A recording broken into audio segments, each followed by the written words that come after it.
de filet antiterroriste hier et aujourd'hui, notamment dans ce quartier de Mézieux, puis à Vaux-en-Velin. Les hommes de la Direction générale de la sécurité intérieure ont interpellé 6 individus, dont 2 mineurs. Selon un communiqué du ministère de l'Intérieur, ils appartiendraient à une filière de recrutement djihadiste de départ vers la Syrie.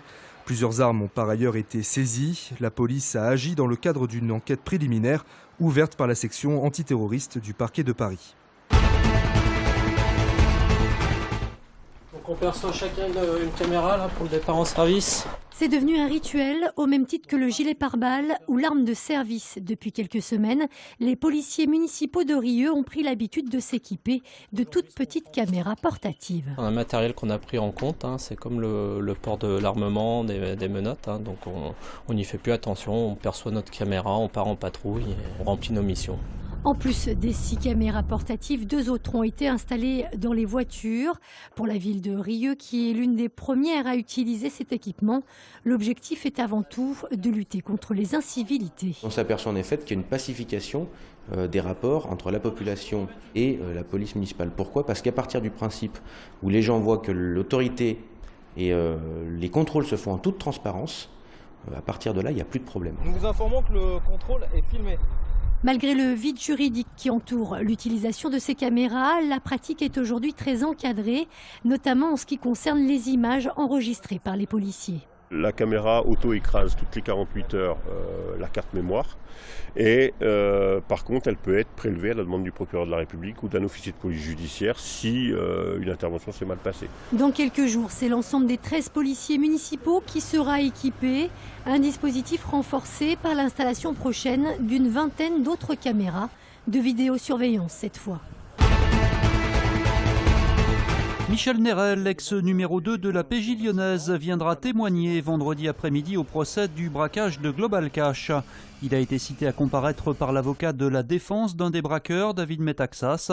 L'ancien commissaire mis en examen dans une affaire de corruption devra s'expliquer sur les filatures organisées par ces hommes avant l'attaque du bureau de change rue de la République. La renaissance d'une chapelle baroque, celle de l'Hôtel-Dieu qui date du XVIIe siècle. La restauration de la partie droite de l'édifice, dite des fonds baptismaux, vient de s'achever après un an de travaux. Et on a repris l'intégralité de l'intérieur de la chapelle, y compris les grands décors, le groupe statuaire, les fonds baptismaux, les boiseries qui ont été refaites à l'identique parce qu'elles avaient disparu. La chapelle sera ouverte pour les journées du patrimoine les 20 et 21 septembre. Elle est réouverte déjà pour la messe le dimanche matin. On l'ouvre pour des visites guidées programmées, tout en sachant qu'on a comme objectif de terminer la restauration de l'intégralité de l'intérieur de la chapelle, en même temps que devrait être terminé le projet de restructuration du Grand Hôtel-Dieu. Le coût global de cette restauration est estimé à 8,5 millions d'euros.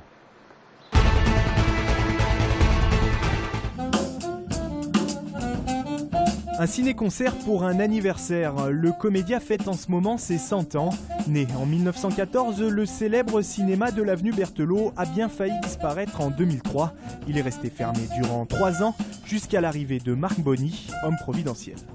Ça me paraissait être un très bon emplacement de centre-ville, une bonne configuration aussi des volumes pour pouvoir faire 6 salles, 1000 fauteuils, ce qu'on a voulu faire en réorientant le lieu vers un lieu dédié au cinéma d'auteur, à la RSC, ce qu'on appelle le cinéma d'auteur, la RSC, ce qui ne veut pas dire du tout des sujets ennuyeux, mais qui veut dire des films qui ont une certaine exigence de qualité cinématographique. Vous allez monter sur la gauche, là, grande salle, allez-y. Et ça marche. Face à la concurrence des multiplexes, le Comédien parvient à attirer 330 000 spectateurs par an.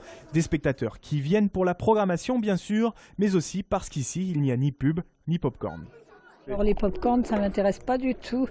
Et les pubs, moins il y en a, mieux c'est. Pour quelle raison je ne fréquente pas les multiplex parce que je défends de manière claire les cinémas qui réessaient et plus indépendants.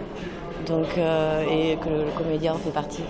En 2016, 3 nouvelles salles devraient ouvrir dans ce bâtiment mitoyen du Comédia, ce qui pourrait générer 80 000 entrées supplémentaires chaque année. Les festivités des 100 ans se poursuivent jusqu'au 7 octobre. Retour en grande pompe pour Edwin Jackson, médaillé de bronze avec les Bleus lors des derniers championnats du monde de basket. L'international français a profité de la présentation de l'équipe de l'Asvel pour revenir sur cet exploit historique. C'est quelque chose d'historique pour le basket français, donc pour moi. Et voilà, c'est un grand honneur d'avoir participé à cette campagne et d'avoir fièrement représenté mon pays. Et maintenant, je reviens à Villeurbanne, je vois l'engouement encore que les gens ont. Après l'Euro gagné de l'année dernière, l'Euro qu'on va faire en France et cette médaille, c'est vrai que les gens commencent à s'intéresser de plus en plus au basket. Meilleur marqueur de Pro A l'année dernière, l'arrière de l'Asvel a encore changé de dimension avec cette médaille. De bon augure pour cette nouvelle saison. D'avoir été obligé d'être performant sur des durées qui sont plus courtes que d'habitude, je pense que ça m'a fait prendre en maturité. Je pense que ça va être bénéfique pour mon jeu et que je vais pouvoir performer encore mieux sur des durées encore plus courtes. Edwin Jackson pourra dès mardi prochain reprendre le chemin de la compétition en club. Ce sera contre Ostende en tour préliminaire de l'Euroligue.